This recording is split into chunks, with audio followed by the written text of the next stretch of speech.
बिहार सरकार के द्वारा प्रथम बार जातीय जनगणना करवाई गई है। इसे पब्लिक डोमेन पे कर दिया गया है। आप अपना ओपिनियन दें सर। देखिए, हमारी पार्टी का ओपिनियन इसमें दोबारा से गणना करवाने का है। जनगणना तो नहीं, गणना हम लोग बोल रहे हैं, गणना दोबारा करवाने का है। इसके पीछे कुछ हमारे सॉलिड रीजंस और कुछ डाउट्स हैं। ये सबसे पहले क्या था कि जब माननीय मुख्यमंत्री जी ने इस प्रोसेस को स्टार्ट किया, सारे पॉलिटिकल पार्टीज ने इनको सपोर्ट किया था। क्यों? क्योंकि इनके इंटेंशंस बड़े नॉबल थे कि हमको फिनेंशियल और सोशल स्टेटस पता करना है। बट फिनेंशियल और सोशल स्टेटस नहीं पता चला, अभी डिक्लेयर नहीं किया गया, और जाति का जो नंबर है वो डिक्लेयर कर दिया गया। इसके बाद सेकंड पार्ट में तो हम लोग क्यों डिमांड कर रहे हैं, उसके पीछे कारण। सबसे पहले कारण ये है कि 90% शहरों में सर्वे नहीं हुआ है और गांव में 70% सर्वे, 70 से 90% गांव में सर्वे हुआ है, मगर शहरों में सर्वे नहीं हुआ। जैसे मेरी अपनी बिल्डिंग में 48 फ्लैट है, एक टोला हुआ, 48 फ्लैट परिवार का एक टोला हो गया। हमारी बिल्डिंग में जाएंगे, आपको कहीं जनगणना का निशान नहीं होगा, कोई हमारे यहाँ नहीं आया, किसी ने हमारे यहाँ गणना नहीं किया। ऐसे बहुत लोगों का कंप्लेंट है। तो एक तो इसके लिए हम लोगों ने मुख्यमंत्री जी को, हमारे राष्ट्रीय प्रदेश अध्यक्ष जी ने लिखा भी है कि आप एक व्हाट्सएप नंबर या एक कोई वेब पोर्टल लॉन्च कीजिए जहाँ जिसका नहीं है वो कंप्लेंट कर सके। उसके बाद आप अपना सर्वे करवा लीजिएगा। दूसरा, जो चीज़ हमको डाउट पैदा करती है वो ये है, ये बिहार राज्य है, आप भी जानते हैं कि यहाँ 3 महीने में डिग्री कोर्स, 3 साल में डिग्री कोर्स नहीं हो पाता। 1 साल का लैंड का डिजिटाइजेशन का प्रोग्राम 3 साल से ऊपर गिर जाता है।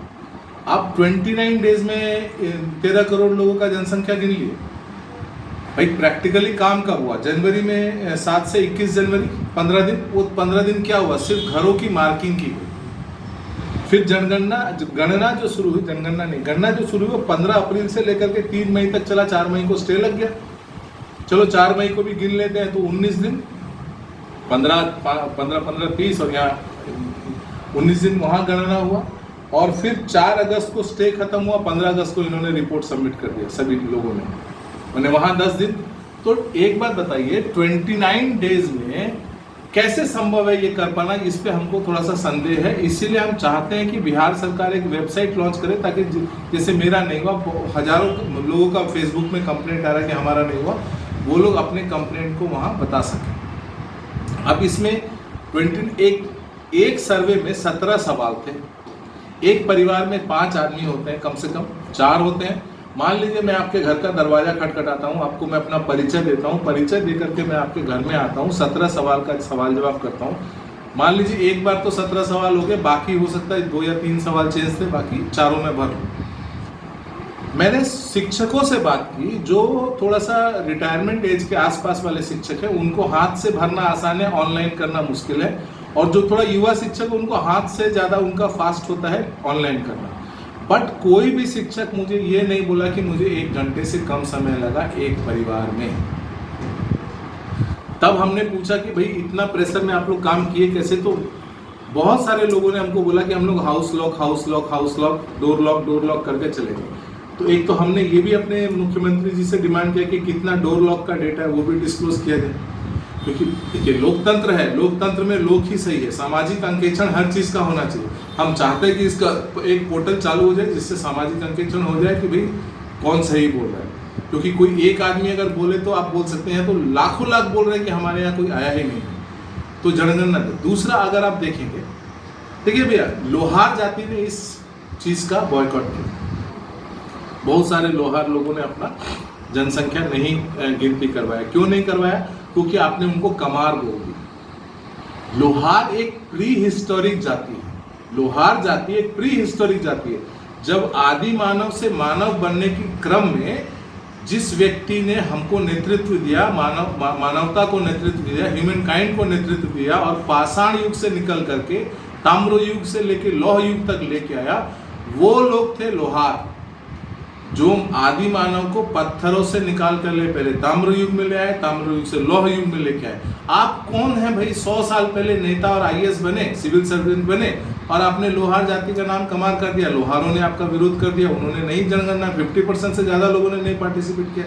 तो बहुत सारी जातियां आपने विलुप्त दिखा दी।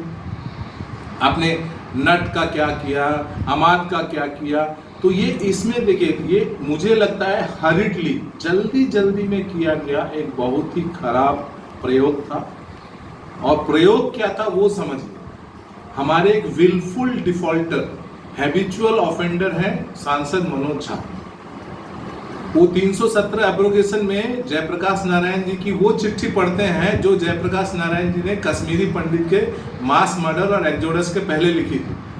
अगर जयप्रकाश बाबू के सामने कश्मीरी पंडितों का मास मर्डर होता तो क्या वो चिट्ठी लिखते? कभी नहीं लिखते। मगर उन्होंने क्या किया, मैनिपुलेट किया पूरे संसद को, चिट्ठी पढ़ के सुना दी। अभी महिला बिल पे चर्चा चल रही थी 1931 यानी ट्रेवेनकोर डिक्लेरेशन, 1931 में महाराजा ऑफ ट्रेवेनकोर का जो डिक्लेरेशन था जिससे सनातन में छुआछूत खत्म हुआ, उसके पहले की एक कविता सुना दी। संवैधानिक भारत में किसी कवि ने वैसी कविता लिखी है क्या कि भाई हमारा क्या है इसके अंदर? संवैधानिक भारत में तो बाबा साहब ने सबको बराबर हक दे दिया, बोल के गए कि तुम इस देश के मालिक हो। मगर इन्होंने 1931 के पहले कविता सुनाई, कोई जनता ने रिएक्शन नहीं दिया क्योंकि ये 1990 का भारत नहीं। 7 दिन बाद आनंद मोहन जी लग गए तो भी जनता उतना ज्यादा रिएक्शन नहीं दी। यहाँ पे पोस्टर्स लगा दिए गए कि हमको अलग राज्य चाहिए। मैंने हर तरह से लोगों को उद्वेलित करने का प्रयास किया गया। और उसके जस्ट बाद में आपने जातीय गणना का सिर्फ जाति का आपने डेटा बाहर किया, फिनेंशियल और वो जिसको जो नोबल इंटेंशन आप लेके चले थे, आप एक साथ तीनों निकालते नहीं। आपने ये जो मनोज झा की छेड़ी हुई चर्चाएं थी इसको एक लार्जर स्कीम में देखते हुए यहाँ पे निकाल दिया ताकि आप दोबारा से। और एक मेरा सवाल ये है, 32 साल राज करने के बाद अगर आज लालू जी और नीतीश जी ये बोले कि हम जाति गिनेंगे, उसके हिसाब से स्कीम बनाएंगे, तो 32 साल तक आप लोग कर क्या रहे? भाई आप जाति गिन रहे थे या जाति के लाभ के लिए कुछ पॉलिसीज बना रहे थे? जाति गिनने से जाति का लाभ होगा या जाति के लिए लाभान्वित करने वाली पॉलिसियां बनाने से जाति का लाभ होगा? ये सब बहुत सारी चीजें हैं जिसको देखते हुए हम लोगों ने डिमांड किया है कि अभी हम लोग खुद सर्वे कर रहे हैं। आज से हम लोग व्हाट्सएप के माध्यम से सर्वे करेंगे और हम लोग उस डेटा को भी सरकार के सामने रखेंगे। हम लोग घर घर से डेटा कलेक्शन करेंगे और हम चाहते हैं कि सरकार इस जातीय गणना को दोबारा से इम्पार्शियल वे में करे जिसमें कोई राजनीतिक लक्ष्य साधने की मंशा ना हो। आपका सीधा आरोप है बिहार सरकार पर यह पॉलिटिकल स्टंट है और आने वाली चुनाव को लेकर के इन्होंने ये डेटा अधूरा डेटा प्रस्तुत किया है। हाँ देखिए भैया, आपके ऊपर मैं क्यों विश्वास करूँगा? मैंने पहले आपके साथ एक काम किया, सफल रहा, आपका ट्रैक रिकॉर्ड है कि बहुत अच्छा काम करते, तब तो मैं आप पे विश्वास करूँगा। यहाँ तो ट्रैक रिकॉर्ड है, कोई काम होता ही नहीं। यहाँ पे 1 साल का प्रोजेक्ट 3 साल, 3 साल की डिग्री 5 साल, 90 दिन में एक FIR डिस्पोज नहीं होता है। हर काम में यहाँ डेली कोई काम तो टाइम से होता नहीं। अचानक से 13 करोड़ जनसंख्या आपने 29 दिन में गिन के रख दिया, ये क्या संभव है? हम लोग का डाउट यहाँ पे है। भाई आपका ट्रैक रिकॉर्ड होता है कि आप हर कुछ समय पे करते हैं, आपका तो कई बार तनख्वाह डिले हो जाता है और ऐसे कंडीशन में आप हमको विश्वास करने बोल रहे हैं कि आपने 29 दिन में 13 करोड़ लोगों की जनसंख्या गिन ली। क्या था आपके पास? आपके पास कितने स्टूडेंट के ऊपर एक टीचर है वो गिन लीजिए ना पहले। आंगनवाड़ी टीचर और म्यूनसिपैलिटी के स्टाफ, यही लोगों ने तो किया था। आप चले पटना में किस घर के सामने आपको मिल जाएगा? ये चीजें हैं जो बहुत ज्यादा संदेह क्रिएट है। आप अपना परिचय दे दें सर। मैं संजीव श्रीवास्तव, लोजपा रामविलास का प्रदेश महासचिव। धन्यवाद। SIDBI brings Ubharte Sitare, a tailor-made scheme for funding MSMEs with export potential. Financial assistance up to ₹30 crore is available through debt, equity-like instruments and technical assistance for land and building, machinery, equipment, technology acquisition, research and market development with attractive interest rates and performance-linked interest incentives.